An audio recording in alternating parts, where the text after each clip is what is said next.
ഒരു വർഷം മുൻപാണ്, കൃത്യമായി പറഞ്ഞാൽ 2025 ഒക്ടോബർ 25, ഇന്ത്യയുടെ ഓസീസ് പര്യടനകാലം. സിഡ്നിയിൽ നടന്ന മൂന്നാമത്തെ ഏകദിന മത്സരത്തിനിടെ അലസ് കാരിയെ പിറകിലേക്കോടി ക്യാച്ചെടുക്കുന്നതിനിടെ ശ്രേയസ് അയ്യർ നിലത്തടിച്ചു വീഴുന്നു. വാരിയലിന് ഗുരുതരമായി പരിക്കേറ്റ താരം വേദന കൊണ്ട് പുളയുന്നത് ആ ദൃശ്യങ്ങളിൽ ഓരോ ക്രിക്കറ്റ് ആരാധകരെയും നൊമ്പരപ്പെടുത്തുന്നതായിരുന്നു. ആന്തരിക രക്തസ്രാവത്തെ തുടർന്ന് ഒട്ടും വൈകാതെ തന്നെ താരത്തെ ICUയിലേക്ക് മാറ്റുന്നു. ഒരുപക്ഷെ ജീവൻ തന്നെ അപകടത്തിലാകാവുന്ന സാഹചര്യം. മാസങ്ങൾ നീണ്ട ചികിത്സയും റീഹാബും ഒടുവിൽ ഇന്ത്യൻ ഏകദിന ഉപനായകൻ്റെ തിരിച്ചുവരവിനാണ് ഈ വർഷം സാക്ഷ്യം വഹിച്ചത്. ഇന്നലെ മുംബൈ ഇന്ത്യൻസിനെതിരായ മത്സരത്തിൻ്റെ 18ാം ഓവർ മാർക്കോ യാൻസന്റെ വൈഡ് നക്കിൾ ബോളിനെ ലോങ് ഓണിലൂടെ സിക്സർ പറത്താനുള്ള ഹാർദിക് പാണ്ഡ്യ ശ്രമം. ടൈമിംഗ് പിഴച്ചെങ്കിലും പന്ത് നേരിയ വ്യത്യാസത്തിൽ അതിർത്തി കടക്കുമെന്ന് തോന്നിച്ച നിമിഷം. എന്നാൽ അസാമാന്യ വേഗതയിൽ ഓടിയെത്തിയ ശ്രേയസ് അയ്യർ വായുവിൽ ഉയർന്നു ചാടി പന്ത് കൈപ്പിടിയിൽ ഒതുക്കുന്നു. താൻ ബൗണ്ടറി ലൈനിന് പുറത്തേക്ക് പോകുമെന്ന് ഉറപ്പാക്കിയ അയ്യർ വായുവിൽ ശരീരം ബാലൻസ് ചെയ്ത് സേവിയർ ബാർട്ട്ലറ്റിനായി എറിഞ്ഞു നൽകുന്നു. Unbelievable gravity defying relay catch. വാങ്കഡേയിലെ നീലപുതച്ച ഗാലറി അക്ഷരാർത്ഥത്തിൽ സ്തംഭിച്ചു നിന്ന നിമിഷം. തൊട്ടടുത്ത് മുംബൈ ഡഗ്ഔട്ടിൽ രോഹിത് ശർമ്മയും സൂര്യകുമാർ യാദവുമെല്ലാം അവിശ്വസനീയമാം വിധം പരസ്പരം നോക്കി. മുംബൈ ആരാധകരെ നിശബ്ദമാക്കി ശ്രേയസിൻ്റെ ഐക്കോണിക് സെലിബ്രേഷൻ. ഈ IPLലെ തന്നെ ഏറ്റവും മനോഹരമായ നിമിഷങ്ങളിലൊന്ന്. കമൻട്രി ബോക്സിലുണ്ടായിരുന്ന രവീഷ് ശാസ്ത്രി അടക്കം ആ ക്യാച്ചിനെ വാനോളം പുകഴ്ത്തി. ജീവൻ പോയാലും ടീമിനായി 100% നൽകുമെന്ന ശ്രേയസിൻ്റെ ഡെഡിക്കേഷൻ കൂടിയാണ് ഇന്നലെ ഫീൽഡിങ്ങിൽ കണ്ടത്. മാസങ്ങൾക്ക് മുമ്പ് ക്യാച്ച് എടുക്കുന്നതിനിടെ സംഭവിച്ച ആ വലിയ അപകടത്തിനും തൻ്റെ പോരാട്ട വീരത്തെ ഇല്ലാതാക്കാനാവില്ലെന്ന കൃത്യമായ സ്റ്റേറ്റ്മെൻറ്റാണ് വാങ്കഡേയിൽ പഞ്ചാബ് നായകൻ നൽകിയത്. പോയ സീസണിൽ RCBയുടെ അൺസങ് ഹീറോ അത് റൊമാരിയോ ഷെപ്പേർഡാണ്. ഇന്നലെ സമൂഹ മാധ്യമങ്ങളിൽ പ്രത്യക്ഷപ്പെട്ട കമൻറ്റുകളിലൊന്ന് ഇങ്ങനെയായിരുന്നു: ഇത് യാഥാർത്ഥ്യത്തിന് നിരക്കുന്നതാണോ എന്ന് ചിലപ്പോൾ തോന്നിയേക്കാം, എന്നാൽ ഇതിനെ സാധൂകരിക്കുന്ന ചില കാര്യങ്ങളുണ്ട്. കഴിഞ്ഞ IPL ഫൈനലിൽ ഒരു റണ്ണെടുത്ത് നിൽക്കെ ശ്രേയസിനെ ജിതേഷ് ശർമ്മയുടെ കൈകളിലെത്തിച്ചത് ഈ വിൻഡീസ് ഓൾറൗണ്ടറായിരുന്നു. അതായത് RCBയുടെ നിർണായക ബ്രേക്ക് ത്രൂ വിക്കറ്റ്. പ്രഥമ കിരീടധാരണത്തിലേക്കുള്ള റോയൽ ചലഞ്ചേഴ്സിൻ്റെ യാത്രക്ക് ചിറക് വെച്ചതും ശ്രേയസ് എന്ന വൻമരം വീണതു മുതലായിരുന്നു. 17 ഇന്നിംഗ്സുകളിൽ നിന്നായി 50 ബാറ്റിംഗ് ശരാശരിയിൽ 604 റൺസ്, 6 അർദ്ധ സെഞ്ചുറികൾ. പഞ്ചാബിനെ മുന്നിൽ നിന്ന് നയിച്ച നായകൻ. 2025 എഡിഷൻ ചരിത്ര ഫൈനലിലേക്ക് പഞ്ചാബ് കുതിക്കുമ്പോൾ അതിനായി വിയർപ്പൊഴുക്കിയവരിൽ പ്രധാനി ശ്രേയസ് ആണെന്ന് നിസ്സംശയം പറയാം.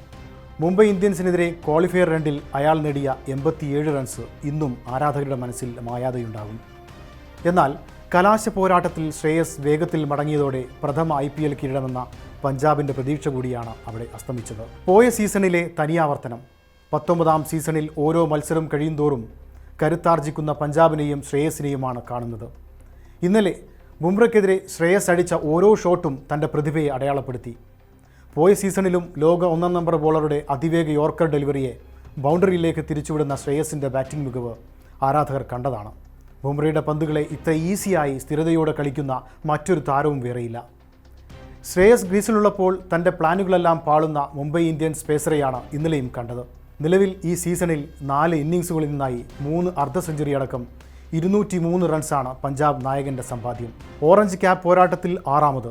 വമ്പൻ പ്രൈസ് ടാഗിലുള്ള ഒട്ടേറെ താരങ്ങൾ നിരാശപ്പെടുത്തുമ്പോഴും 26.75 കോടിക്ക് പഞ്ചാബ് ടീമിലെത്തിച്ച ശ്രേയസിനെ കുറിച്ച് ആർക്കും ഒരു ചെറിയ വിമർശനത്തിന് പോലും ഇടമില്ല. തൻ്റെ ഉയർന്ന പ്രൈസ് ടാഗിനോട് 100% നീതി പുലർത്തുന്ന പെർഫോമൻസ്. T20 ടീമിൽ നിന്ന് ഇനിയും അയാളെ മാറ്റി നിർത്തിയാൽ നഷ്ടം അയാൾക്കല്ല, ഇന്ത്യക്കാണ്. മുംബൈക്കെതിരായ മത്സരത്തിന് പിന്നാലെ മുൻ ഇന്ത്യൻ താരം R അശ്വിൻ്റെ വാക്കുകളാണിത്.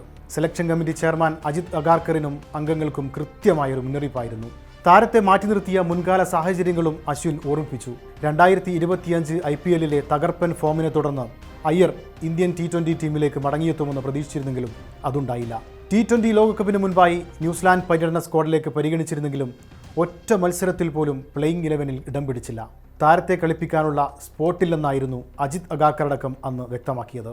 എന്നാൽ സൂര്യകുമാർ യാദവ് നിരന്തരം പരാജയപ്പെടുമ്പോഴും താരത്തെ പരിഗണിക്കാൻ തയ്യാറാകാതിരുന്നത് വലിയ വിമർശനത്തിന് കാരണമായിരുന്നു.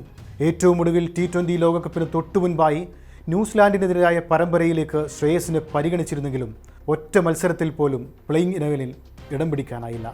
സൂര്യകുമാർ യാദവ് T20 നായക സ്ഥാനം ഒഴിഞ്ഞാൽ ഏറ്റവും മികച്ച റീപ്ലേസ്മെൻറ്റായി ക്രിക്കറ്റ് പണ്ഡിറ്റുകളടക്കം ശ്രേയസ് അയ്യരെയാണ് ചൂണ്ടിക്കാണിക്കുന്നത്. നിലവിൽ T20 ഫോർമാറ്റിലേക്ക് അഡോപ്റ്റ് ചെയ്യാൻ ശുഭ്മാൻ ഗിൽ പാടുപെടുകയാണ്. ഇതോടെ നിലവിൽ ശ്രേയസിനേക്കാൾ മികച്ച ഓപ്ഷൻ വേറെയില്ലെന്നതാണ് ആരാധകരും ഒരേ സ്വരത്തിൽ പറയുന്നത്. മധ്യനിരയിലെ മികച്ച ബാറ്റിംഗ് പ്രകടനത്തിനൊപ്പം പഞ്ചാബ് കിങ്സിലെ ക്യാപ്റ്റൻസിയും താരത്തിന്റെ പ്രതിഭ തെളിയിക്കുന്നതായി. 2028 2020 ലോകകപ്പും ഒളിമ്പിക്സും ലക്ഷ്യമിടുന്ന ഇന്ത്യയെ നയിക്കാൻ ശ്രേയസ് അയ്യർ എത്തുമോ? അതോ അവസാന നിമിഷം അയാൾക്ക് മുന്നിൽ വാതിലുകൾ കൊട്ടിയടക്കപ്പെടുമോ? ക്യാപ്റ്റൻസിയിലും ബാറ്റിംഗിലും ശ്രേയസ് ഫോം തുടരട്ടെ.